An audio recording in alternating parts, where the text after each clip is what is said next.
Welcome to the Conquer Your Battlefield podcast, where we come together to discuss some of the more significant struggles and metaphorical battlefields that we've faced along our journeys and share some insight on how we've conquered them. I'm JD McGibney, and today I'll be chatting with the epic, the commanding, always smiling and supportive Jimi Maltais of Crimson Shadows. How you doing, Jimmy? I'm doing well, man. How are you? I'm doing good. It's raining here in lovely middle of nowhere, Ohio, and there's the coronavirus going on. How's stuff in Canada? Things are good. It is a nice sunny day. It's actually had really nice weather for the last like 3, 4 days. And yeah, also coronavirus numbers are going up because the Delta variant in Toronto. So Oh man, yeah, that's happening here too.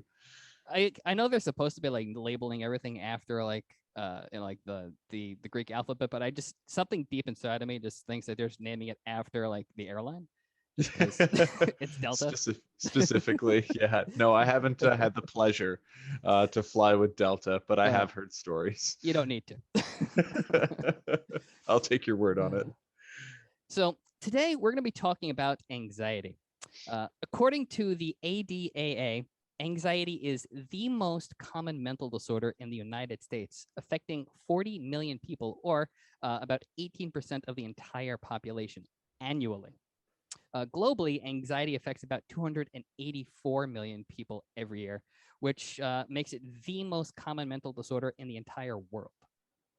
Also, according to the ADAA, only about 36% of people in the United States with anxiety seek treatment, which is, if you think about it, is a really low number.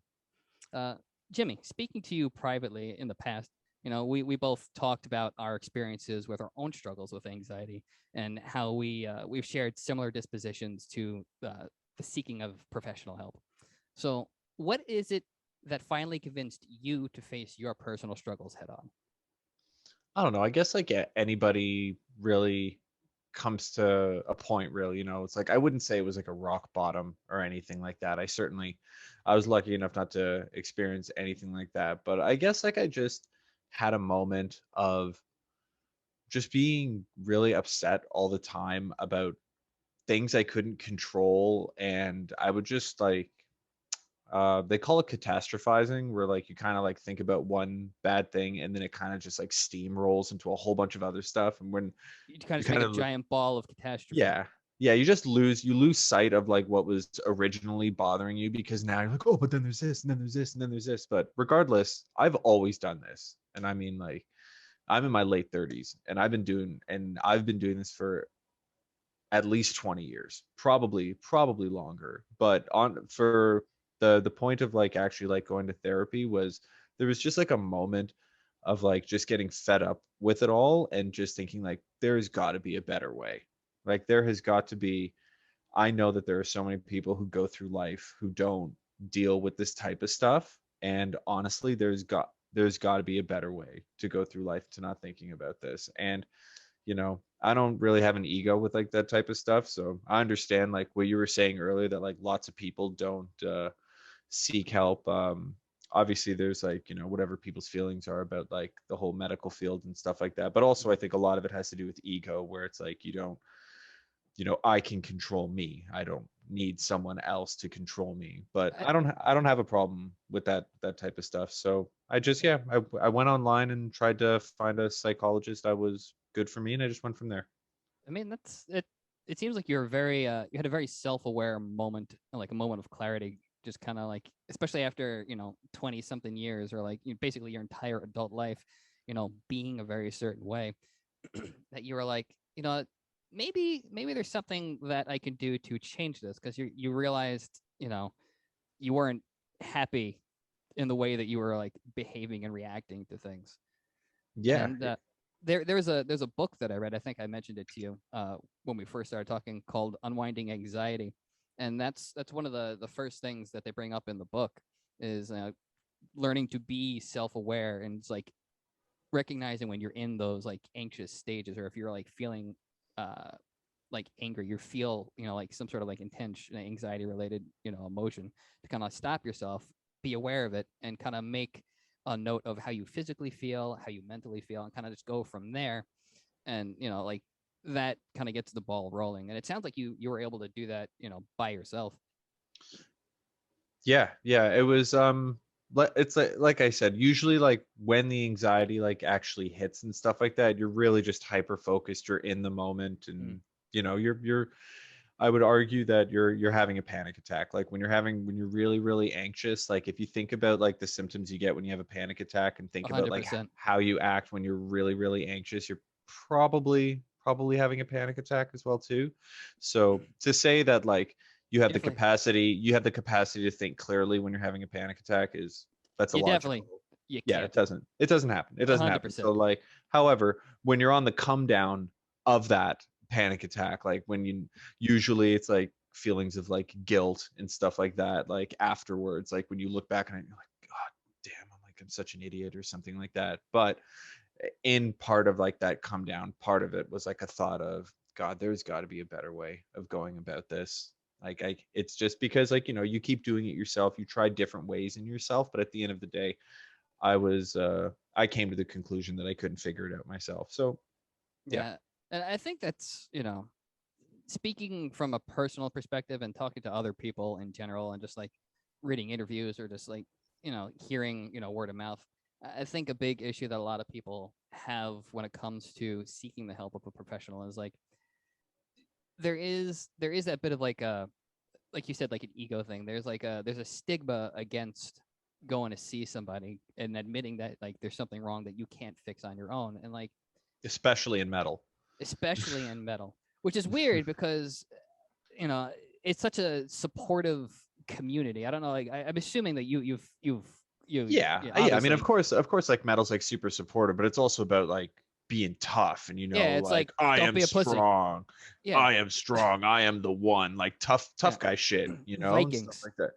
Exactly, Yeah, Vikings don't talk about their feelings. Vikings like get mad and fight, yeah, but you punch it out and have a beer afterwards. exactly. But real life doesn't work like that, or at least past a certain age, it doesn't work like that. In most places. Yeah, In most places. yeah.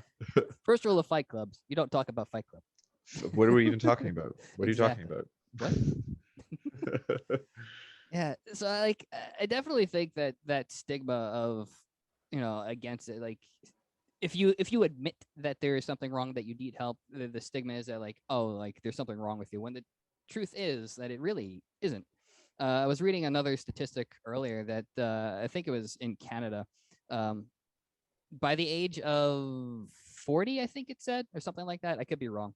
By the age of 40, like majority, like about 50% of people will have had some sort of struggle or conflict with like a mental health disease, whether it's like anxiety, depression, so on and so forth. So it's like half the population of one country is dealing with, some sort of, mental health thing. It's a very common thing. It's like, the statistics of you being born a man or a woman, you have a 50-50 chance. Yeah, but I mean, like, even though if you have like, even though like 50% of like the population may suffer from it, you also have to consider it from like a cultural perspective. Like, there are lots of cultures where like seeking help for yourself is considered like a sign of weakness. Yeah. So that's, and plus you have that like integrated with other, who knows, like other environmental factors like family or other or friends, who knows, like what these, there are lots of people who aren't lucky enough to have like supportive circles around them. And so or yeah. or even if you are lucky enough to have like supportive circles, a lot of people I think just aren't educated on how to deal with uh certain things. Like if someone does open up and go, hey, I have this mental health thing, I think a lot of people are like, I don't know how to react to that. Yeah, well, I Like, mean, mental health is really only I I mean, like I said, I'm in my late 30s, and they certainly didn't talk about that stuff when I was a kid. oh yeah, no, Like not even a little bit. like I graduated high school, and we straight up did never talked about anxiety or Yeah, depression, the or most you got even like things like eating disorders, which like now affect kids all over the place, but they dude, didn't even talk about any of that stuff. dude, None of it. we got one thing. We got like a mandatory health class for like half a year for 1 year in high school to be like, here's anxiety and bulimia. By the way, feel good about yourself. You don't feel Nope. good, talk about it. And then that was about it. Yeah, yeah, no, we didn't get anything like that. Not at all. So yeah, that's also like part of it, like, you know, like the generation younger than us, although they obviously have to deal with like separate stressors that we didn't have to deal with, like social media or anything like Oh that. yeah. That being said, it is good that they are being made aware of these things. So like, you know, these problems, you know, you don't have to wait till you're like me, till you're like an adult and have to deal with this crap. You can deal with it when you're a lot younger. Yeah, I as difficult as it is still like to this day, I think that the stigma is definitely going away because Yeah, you know just like like anything. Yeah. yeah, like with like our parents' generation or like our grandparents' generation, like you didn't talk about nothing. Like No. it's it's not uncommon to hear like someone from like our generation like had an abusive parent that would just like beat the shit out of them, and I it's was like, oh, I was about to say, and I'm it's like, yeah, like domestic abuse was kind of just a yeah. thing in the 50s, you Yeah, know? Like and like when we what? were growing up in like the 80s and 90s, it's like it was still very much a thing. And I Oh think yeah. I Oh think yeah. at this point, like starting with I would say starting with like our parents to like us is when like the biggest changes started really like hitting, like coming around, because like at this point we're just like, you know what, really shouldn't be taking out your whatever But I you're mean, dealing like you with could on other people, you could catch a beating from a teacher back in the day, like, dude. and then if you caught a beating from a teacher, you go home and your parents saw that you got the crap kicked out of you by your teacher, and then you catch another beating because Oh, you obviously did something to deserve it. Like, it's like, yeah, man. how dare you write with your left hand? Like, what? Why is That it even a actually happened thing? to me. That happened to me in kindergarten. Teacher took it Really? out of my hand and put it in the right hand. Yeah. And I am Dude. right-handed now. Ah, dude, my grandmother was literally the same thing. She went to like a Catholic, like whatever Yeah, school. I went to Catholic school, yeah. Dude, what is it? It's just, well, it's like It was the, was it bad. Left, left is I, like the I'm not too devil's hand or sure. whatever? I don't know. Something that they made up. Whatever. See, if they had just let you be left-handed, like you would have stayed away from the devil's music. Sure, sure. Whatever puts you to bed at night. Ah. So, how do you feel uh now that you ended up going through therapy? I'm assuming you went for a while. You were going for a Yeah. couple of months. I went for like 12 weeks. Oh wow. Yeah. And you feel that having that uh actual professional insight helped guide you past like a roadblock that you had? I felt so also too, because it's like, the thing with me especially is like it's a lot easier to be honest with somebody like you don't know, so you don't have to worry about any of like that judgment or anything like that. Like You don't you have to can worry just about the like harming a relationship. You can just be like, whatever's yeah, on you your can head, just on your tell mind, them, you just just say. tell them like what you think or like how you feel, and you don't care about how the person judges you. Also too, because like you have that professional aspect about them where like this may sound cold, but like if you don't get along with your therapist or if you're not jiving with them, just fire them and get another one. Like Yeah. it's not like you're not obligated to like it because like you sat down and talked with somebody for an hour, and if it doesn't work out, that's Yeah. fine. Just get Dude, a somebody good else. therapist will say that to you. It'd be like, listen, we're here to see if this works.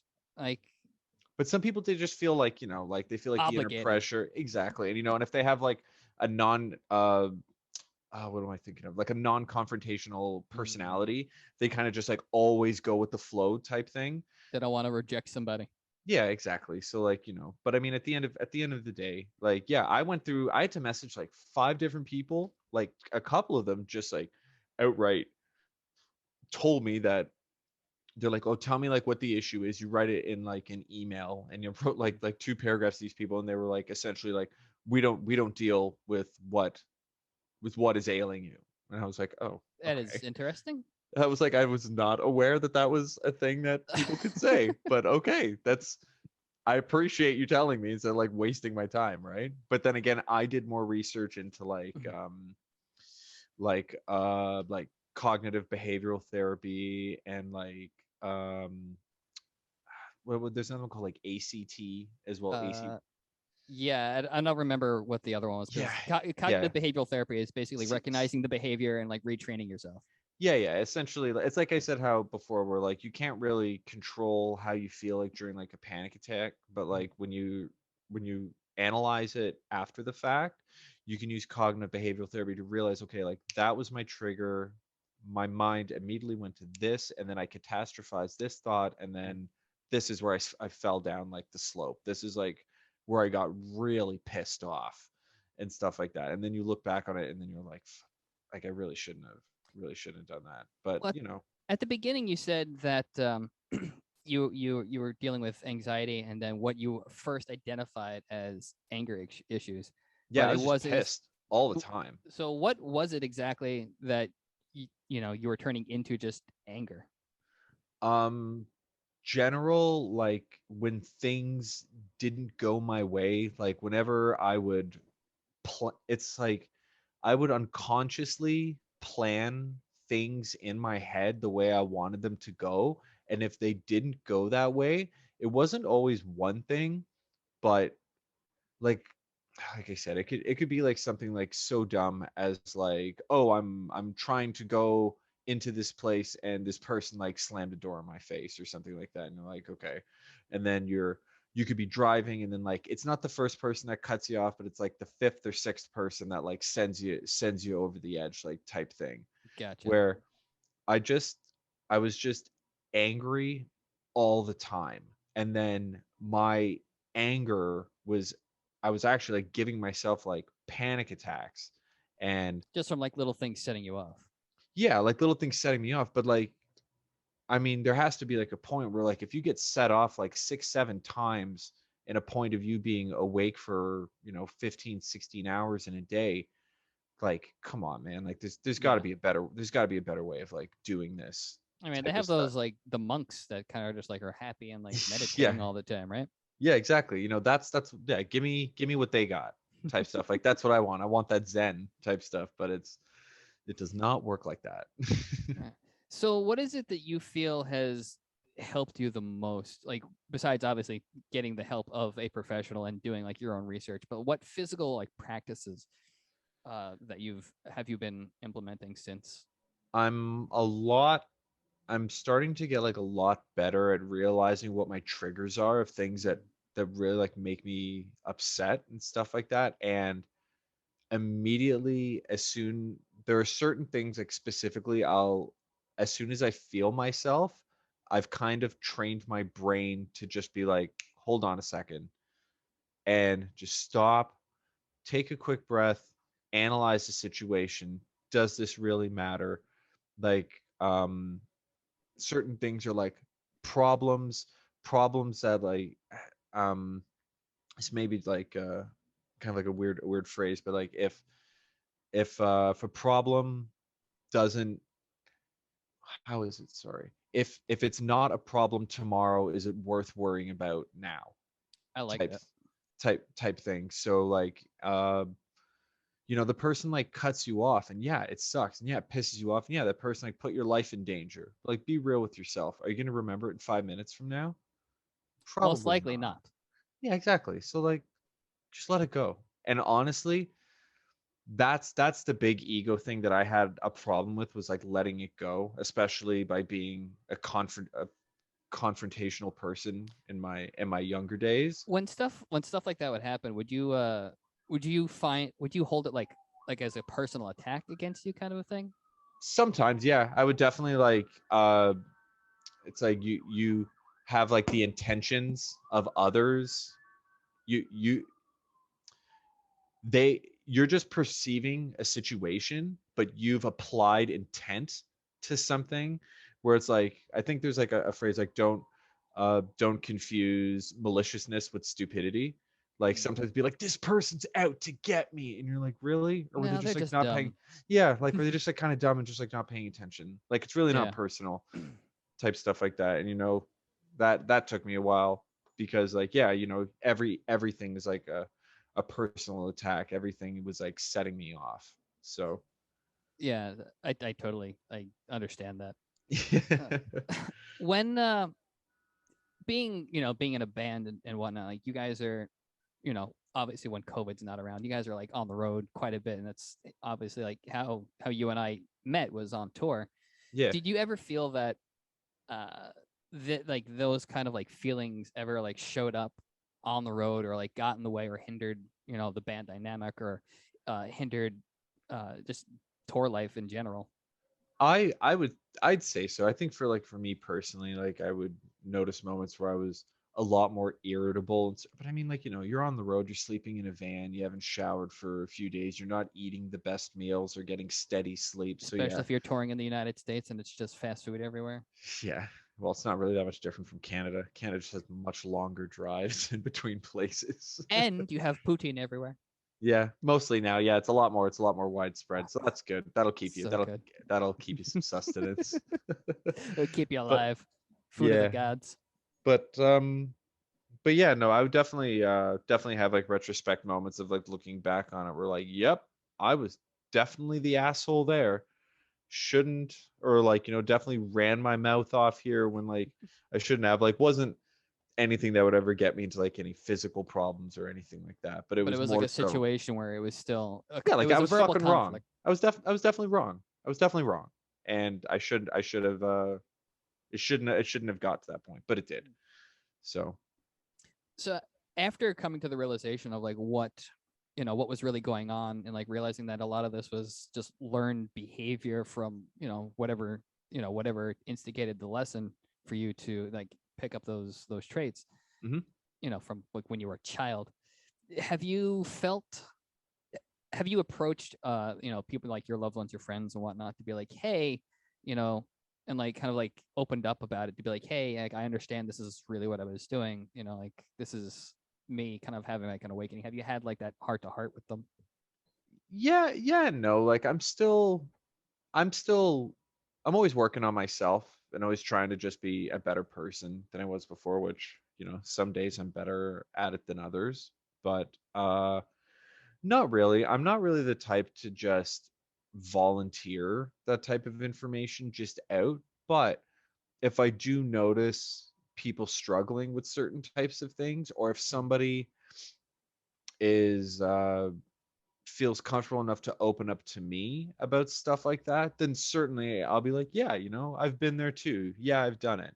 But I'm certainly not the type to like just try and stop everybody and let them know like what I You're not went going to be through. like, hey, Roger, I just went through this crazy thing, just wanted to open up No, and say how you doing. no, Sorry no. for being a dick last week. Not necessarily like that, but I'm also pretty good at catching myself when if I'm being a dick, like talking about it before, like really like steady touring was a few years ago. So how I was then to how I am now, I'm certainly a much better person. And then hopefully 3-4 years from now, I'm a much better person than I am now. Yeah, well, that's the goal, is to always try and be Exactly. the best version of ourselves, and always just kind of keep trying to, get better and better. Yeah, just try. Exactly. That at least if you're trying, then you're going to you'll see some progress. And then the more, it's just like playing an instrument, you suck in the beginning, but the more you keep at it, the more you get better at it eventually. And then before you know it, it'll just be second nature, and that'll just be something that you just do. Yeah, especially when the goal is to retrain your behavior that you've learned, from your most formative years, and you have to E- be like, stop, and then retrain to like what the new response you want it to be. It definitely takes some time. Exactly, yeah. Because most of the time, like when people can't deal with stuff, they just like turn to substances, Yeah. whichever substance it may be. There's a myriad of them that do a myriad of different things, but like sometimes just pick one that works for them, and then they just do that and dive into that instead of just getting themselves some help. Well, But there's been like a bunch of was it research and like studies showing like a really close link between anxiety and addiction. yeah, Because it's like I believe it. you have like that really intense feeling of like you're worrying about something, or you're afraid of something, and like just to have that initial release, you either go for like alcohol, drugs, even if it's just food. People who like Exactly. overeat, you have that like with sweets, you have that initial like really quick release of, oh my god, this tastes delicious, and like your body gets like the sugar rush, and like, oh great. But like I can that even go the other way too, where people do like really healthy stuff and then they get like addicted to working out and eating right and stuff like that. And then it's just like a point of like, you need to calm down, man. Like you're doing like 2 a days and 3 a days. Like what's going on? Calm yeah, down. don't give yourself a heart attack, or like an aneurysm, an embolism, Exactly. aneurysm, Exactly. one of They're those both brain bad. things. They're both bad. Aneurysms for the brain. They both get you dead. Don't do it. Yeah. Oh man.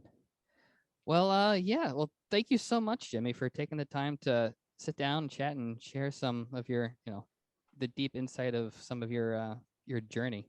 Yeah, no problem. Hopefully it helped anybody at all listen to it. I don't know. Yeah. Well, that's kind of hopefully the goal. I think the more we share, the more it'll help everyone else feel like less alone and less like they're kind of just dealing with something on their own. Because Yeah. I honestly think that no matter what, we're never actually truly alone. No, absolutely not. But like, you think you are, you think that like no one's thinking about you, but especially in a time of social media, like yeah, there's always places you can reach out to. And there's so many anonymous stuff that's like available on the internet where you can just talk to anybody if you just need to talk. It's out there. It's out there if you're looking for it. Yeah, there's information. There's ways to connect with people. They even have like basically like websites that you can do just digital like therapy sessions. What is it? There's Yeah. like this BetterHelp, which is one of the bigger ones. There's like two or three other like bigger ones that are like the like the competing like companies. But like you can literally just have access to that for like affordable in your pajamas, which is really Yeah, nice. absolutely. And it can exactly. There's so much stuff in today's day and age that can really help you out. So yeah, definitely if you don't feel too good, uh the internet is certainly a wealth a wealth of knowledge that you should check out. And there are lots of people out there who genuinely want to help. So, yeah. I agree. So thank you again for taking the time to chat. And thank you to everyone who has tuned in to watch this episode. If anyone out there, anyone watching finds that they are struggling with their mental health, please do not be afraid to reach out to any of your friends or family or a mental health professional. I will have a link in the description of this video that will have some further information on and some ways to connect with those professionals. Until next time, remember that you have the strength to conquer your battlefield.